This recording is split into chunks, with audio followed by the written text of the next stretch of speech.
Салам достор, биздин каналга жазылыңыздар. Башкалар көрсөтпөгөндү биз көрсөтөбүз. Вот, то есть очень много вопросов, и я думаю, что это все ведет к тому, чтобы нам уже обсуждать об импичменте президенту. Мындай болбойт да. Слово импичмент вы на несколько лет опоздали, уважаемая Ирина Юрьевна. Это прямая провокация. Кайрадан шарт түзүп туруп колдоп мамлекет үчүн иштейлик. Я уверена, международные организации, если наши молчат. А негизгиси бүгүнкү күнү биздин мамлекетке тынччылык керек. Так вот, когда Текебаев говорил об импичменте в отношении Атамбаева, то основанием был не только использование фонда. Бул Америка уюштурган митингди айтып атышат да. Бул акча мага таандык эмес. Мен бул акчаны урдаган жокмун. Бул Өзбекстандын акчасы. Анда ошентип айталы. Бирдеге тополоң болсо, ким күнөөлүү? Бакиевчилер күнөөлүү деп айтчы. Сегодня прослушать отчет Генеральной прокуратуры и других уполномоченных органов, спецструктур по так называемой транснациональной группировке, которая действует по выводу и отмыванию денег из Кыргызстана, по убийству Самаити, по тому, что использовалась дипломатическая машина.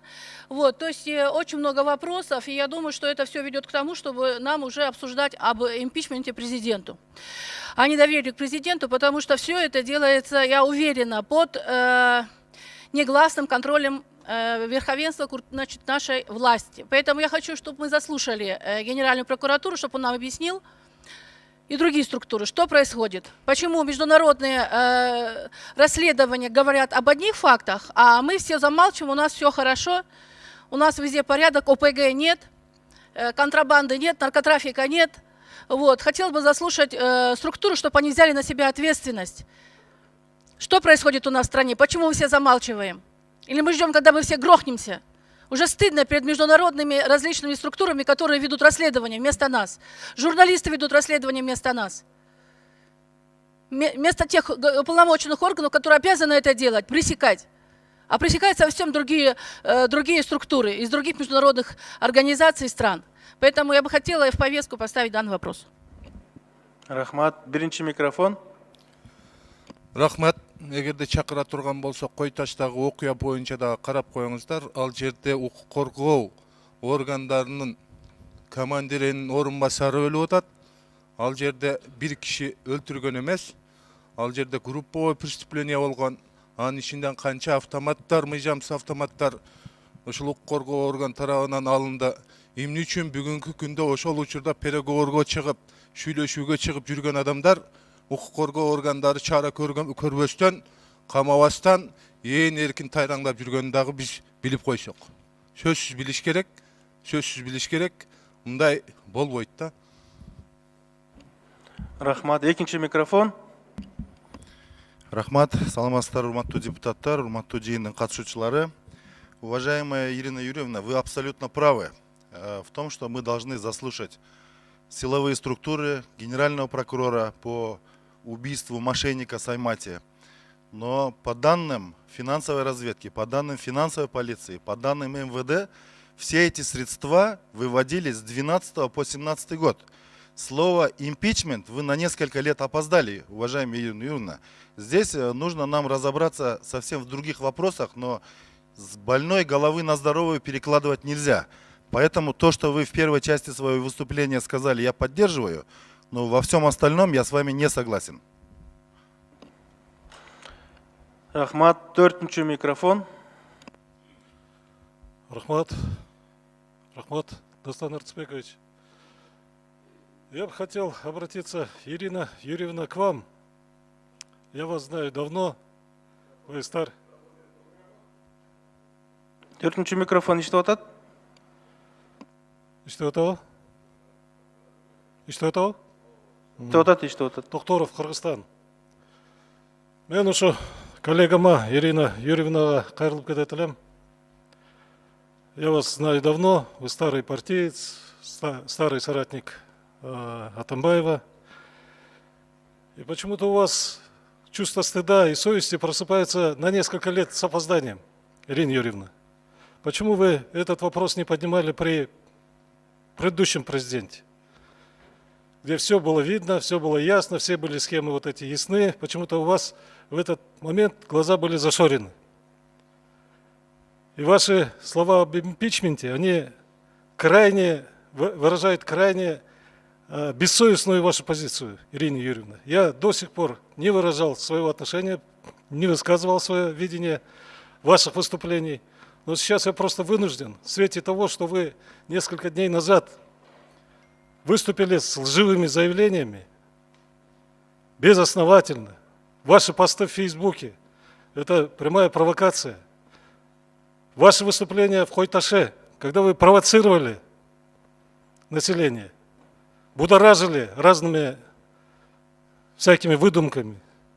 Так нельзя, Ирина Юрьевна. Вы защищаете своего босса, я знаю, но в то же время надо чувство стыда тоже иметь. Спасибо. Birinchi mikrofon, ana ikkinchi mikrofon. Рахмат чоң, урматтуу кесиптештер. Ооба жогоруда көтөрүлүп аткан маселе мына акыркы бир жуманын ичинде дейинчи коомчулукта да абдан талкуу болуп атат. Коомчулук өзүнүн позициясында көрсөттү чыгып туруп. Анан мына мамлекеттик органдан дагы, мамлекеттик бийликтен дагы реакциясы жок, эчтеке болбой калган жок. Мына депутаттык комиссия түзүлдү бүгүнкү күндө. Ведомстволук атайын топ түзүлүп бул маселени изилдеп жатат. Анан эми бүгүн эчтеке изилдене электе, эчтеке чыга электе эле келип эле анан импичмент же мындай деген уверенно деп айткан сөздөрүнөн этият болуш керек, ага деген негиз керек. Негиз болуш керек да. Анан мен айтып кетет элем, ушу парламентте турабыз. Бүт Кыргызстанды, элди дагы бир мындай маданиятка чакырбайлыбы? Кайраданчы. Шайладыкпы мамлекет башчыны, президентти? 6 жыл конституциялык мөөнөтү бар, ошо 6 жыл кайрадан шарт түзүп туруп колдоп мамлекет үчүн иштейлик. Шайладыкпы жогорку кеңештин депутаттарын 5 жылга? 5 жыл шарт түзүп туруп жогорку кеңеште иштетелик. Шайладыкпы 4 жылга жергиликтүү кеңешти? Алардын да депутаттарына толук кандайда шарт түзүп берелик да. Анан мындай эле жөндөн эле чыгып эле саясат кылып мынтебиз, антебиз, анан ишеним көрсөтпөс, импичмент ете бергендин кандай кереги бар деп атам. Бүгүнкү күндө актуалдуулугу да жок деп айтат элем.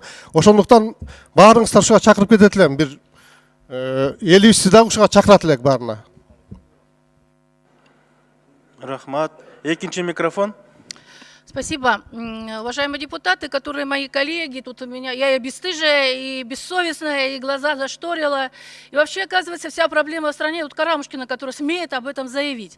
Хочу напомнить, что в марте 2016 года тогда еще депутат Текибаев объявлял импичмент Атамбаеву только за то, что якобы он, пользуясь партией, фондом партии, там проводит какие-то мероприятия и так далее. Только вот это было обоснование, да? Вот. Сейчас я считаю, что не только я была депутатом в 5-м созыве, тут половина корпуса молчали, прималкивали, а то, что вы говорите, там 11-16 год в основном вывод капитала был, это можно расследовать, это уже расследуют. Я уверена, международные организации, если наши молчат. И тогда губернатором и премьер-министрами были и Турага был, Дженбеков Асылбек. Почему он прималкивал, почему прималкивал губернатор тогда Сооронбай Дженбеков? Поэтому не стоит, как вы сказали, с больной головы на здоровую. Предложение. Сейчас прозвучало кайташские события. Я, наоборот, согласна кайташские события рассказать, выступить. Единственное, материалов у депутатов нет. Вы дайте сначала материалы, мы ознакомимся с заключением комиссии, а потом уже будем требовать поставить Хорошо, повестку. я сейчас отвечу я сейчас на все вопросы. 4-ші микрофон. Сунуш менен чыгыңыздар. Рахмат, Аснабек Арсызбекович, саламатсыздар, урматтуу депутаттар. Бул жерде бир топ депутаттар сунуштарын айтышты. Мен дагы жогоруда айтылган коллега депутаттарымдын айткандарына кошулам. Бүгүнкү күнү импичмент боюнча эч кандай маселе жок, жана сөз болушу мүмкүн эмес. Себеби дегенде президент өзүнүн конституцияда каралган укуктарын толук кандуу пайдаланып иштеп жатат. Ал боюнча маселе болбош керек. Экинчиден, бир топ күндөн бери ушул социалдык тармактарда ушул азаттыктын иликтөөсү боюнча дагы бир топ айтылган маселелер боюнча биздин тиешелүү правоохранительный органдар бар. Алар ошол боюнча иш жүргүзүп атат. Жана өзүнүн бүтүмүн чыгаргандан кийин, андан кийин талкуулап, андан ары кандайдыр бир бүтүмгө келсек туура болмок. А негизгиси бүгүнкү күнү биздин мамлекетке тынччылык керек, биримдүүлүк керек. Ошону президент Жээнбеков бүгүнкү күнү Конституциянын гаранты катары аткарып келе жатат. Ошон үчүн мен баарыңыздарды ынтымакчылыкка жана биримдикке чакырып кетерлим. Рахмат. 6-ші микрофон. Рахмат. Рахмат, уважаемые коллеги. Но прежде всего я хотела бы обратиться и попросить все же не использовать в отношении нашей коллеги и женщины слова бесстыжие, бессовестные и так далее. Я уважаю позицию Ирины Юрьевны. Вместе с тем я хочу отметить один вопрос и освежить историческую память, если здесь был 5-й созыв обозначен. Так вот, когда Текебаев говорил об импичменте в отношении Атамбаева, то основанием было не только использование фонда, а ряд фактов. Это и крушение самолета в Дача-Су, которое еще предстоит исследовать, есть ли там связь с вопросами контрабанды или нет. И другие вопросы. Ряд фальсификаций, которые со стороны правоохранительных силовых структур под контролем Атамбаева были проведены. Ну и мы все прекрасно видим, то есть каков был результат предложений, вполне рациональных и обоснованных, которые во многом легли в основу сегодняшних предъявляемых обвинений в отношении Атамбаева. То есть они нашли свое подтверждение, но Текебаев за это поплатился фальсификацией уголовного дела в его отношении, а также преследованием партии Атамекен. Это исторические факты, я думаю, здесь все прекрасно об этом знают и помнят. А что касается заслушать силовые структуры, я поддерживаю это предложение. Но сегодня я не думаю, что есть такая возможность, поскольку проходит УДКБ. Я понимаю, что все силовики на сегодняшний момент там. Но важно заслушать первых лиц. Комитеты профильные рассмотрели вопрос о контрабанде. Если речь идет о контрабанде, о выводе капиталов, я думаю, что этот вопрос должен быть вынесен на палату. Время должна определить сама палата. Екінші микрофон. Саламатсыздар, урматтуу депутаттар, урматтуу төраға. Мен чындыгында азыр түшүнбөй жатам да. Биз бир Facebook'ta посту талкуулоо кылып атабызбы же расмий түрүндө кат түшкөнбү сизге, урматтуу төраға? Импичмент талкуулоо кылып атабыз, эми андай негиз юридикалык менимче жок.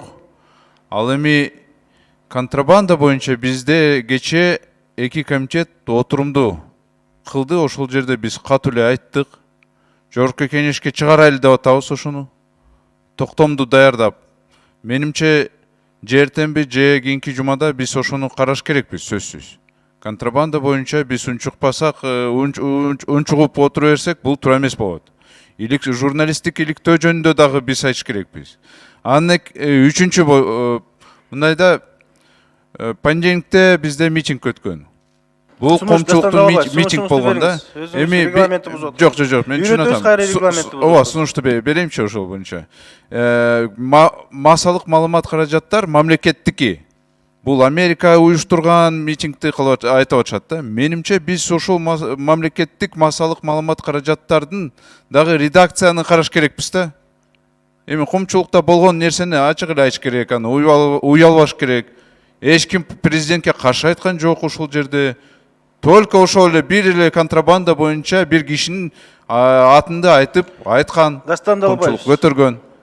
Не разные вопросы. Эми буну коркпош керек, урматтуу Дастанбек Арчизбекович. Райым миллионду бүт баары бүт өлкө билет. Рахмат. Бир жаман ойлор болгон. Келиңиздер мындай тынчтанып, ушундай чоң делегаттар келип атканда биз өзүбүздүн жакшы жагыбызды көрсөтүш керек. Туура кечээ күнү митинг болду. Жарандар өзүнүн позициясын көрсөтүштү. Аны көрдүк кимдер да чыккан. Анан кой таш боюнча иликтөө комиссиясы жыйын бүтүп калды. Эми алар дагы өзүнүн позициясын, жыйынтыгын айтат деп күтөлүк, көрөлүк. Мына контрабанда боюнча айтып атасыздар, урматтуу коллегалар. Бул боюнча мына кечээ күнү комитет өттү. Комитет өттү, ошол жерден татынакай баарын тең болгондой суроолорун берип, көптөгөн жоопторду алдык. Анан мына биздин правоохранительный органдар турат. Булар дагы мына иликтеп болгондой тезирээк өкмөт жарандарыбызга, элибизге туура маалыматты бериш керек да, жеткириш керек. Башка жака соцсеттер менен башка жака нук бурулуп кетип атат. Ошон үчүн баарына тез реакция берип, тез жыйынтыгын чыгарып, так маалыматты берсеңиздер, ошондо элибиз дагы мындай дүрбөлөңгө болбой, туура нукка кетет эле да. Ошон үчүн урматтуу коллегалар, мындай бири-бирибизди жамандаганда, бири-бирибизге мындай чыгып сөз айтканда ойлойм, ошол эле азыркы айтып аткан коллегаларым анда эмне үчүн тиги мурунку экс президенттин учурунда айтылган эмес бул сөздөр.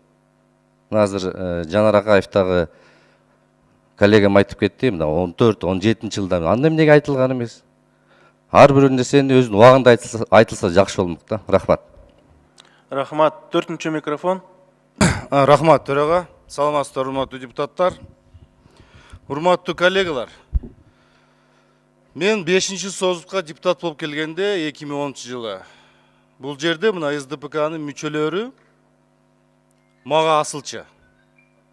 2010 жылда 7 апрелден кейін мен министр МЧС болчу 2010 жылға чейин кеттик биз кубалады дегендей. Кейін мага асылчы. Анан кейін өмір ушу 5 жыл, 6 жыл. Бирдеге тополоң болсо, ким күнөөлүү, Бакиевчилер күнөөлүү деп айтчы. Бакиев 9 жыл болуп кеткенде. Мына бүгүнкү күндө эмне болуп атат? Кайра эле СДПК, сиздер өзүңөр жаңы шайланган президентти алып келдиңер, өзүңөр алып келдиңер. Биз шайлоодон чыкты, утулдук биз. Биз макул деп признавать еттик. Бүгүн кайрадан мына бул жерде СДПК-нын мүчөлөрү кайрадан тополоң кылып атасыңар. Не башка разборкадан башка жумуш жокпу бул жерде Кыргызстанда? Башка маселе жокпу? Мына ошондой 2015-тен шайлоодон менен келгенсиңер, келки бул жерде депутаттар. Ошо бир адамдын атын атап атасыңар. Бир адамдын эсебинен бул жерде депутат болуп отурасыңар. Анан бул жерде кыйын болуп отурасыңар өзү сүйлөп. А ошо кезде эгерде контрабанда боюнча сүйлөсөк, ошо кезде эмне бир эле адам контрабанда жасадыбы? Анда Кулматов төрага болгон таможнянын. Башкасы премьер-министр болгон. Анда ошолордун баарын сурабайлыкпы? Мен дайыма чыркырап келем контрабанда боюнча. Мына Казакстандан келетат контрабанда, Өзбекстандан келетат контрабанда деп дайыма чыркап тиги айтып жүрөм мен бул жерде, урматтуу коллегалар. Эмне бүгүн эле ушу чыгып калды маселе. Анан кийин мына ошо бир Саймайтин, мошенник Саймайтин сөзү менен мына дүрбүрөң болду. Карасаңар кимдин ал, кто он такой? Рахмат. 3-ші микрофон.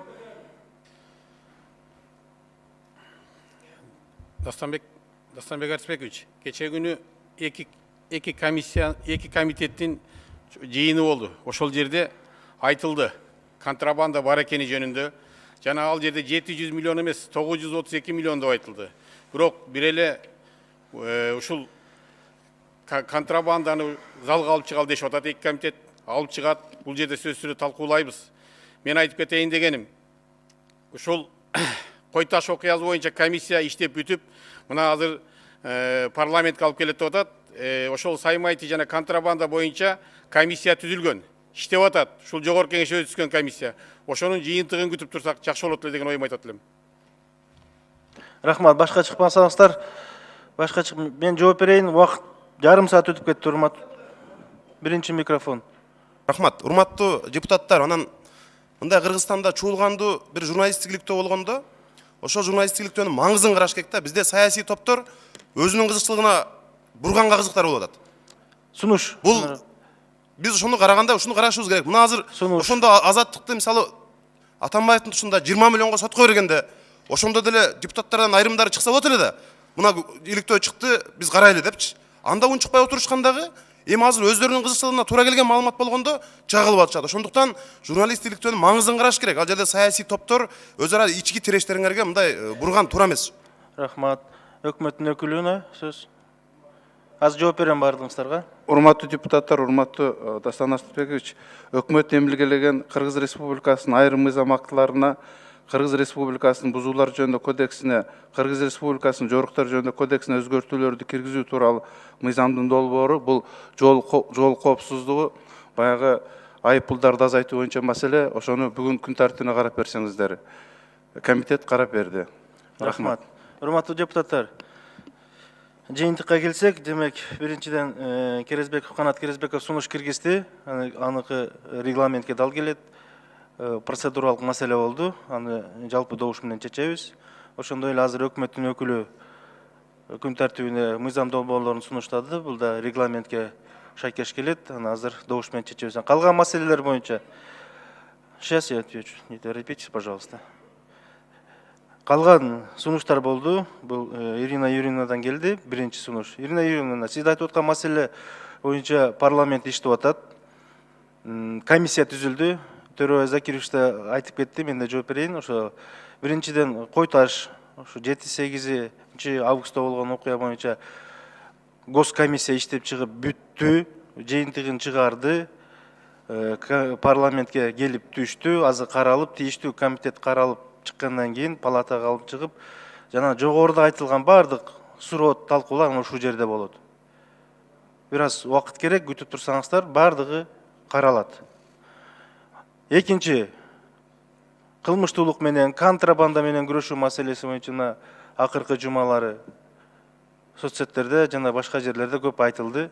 Бул боюнча да парламент биз унчукпай отуруп калган жокпуз. Тез арада билесиздер, бул жерден маселе көтөрүлүп, депутаттык комиссия түзүлсүн дедик. Ошонун артында депутаттык комиссия түзүлүп, ал жерде төрагасы шайланып, комиссияны колдоп бердиңиздер. Бүгүнкү күндө өздөрүнүн отурум иштерин башталды. Мен ойлойм, жогоруда айтылган баардык суроо талаптар ошо комиссиянын жыйынтыгы менен биздин палатага келет. Мына ошону күтсөк. Кылмыштуулук менен күрөшүү дагы, контрабанда менен күрөшүү деп айтылган маселе кече тийиштүү комитеттен тийиштүү комитеттер чогулуп, жалпы комитеттик жыйын өткөрүлдү.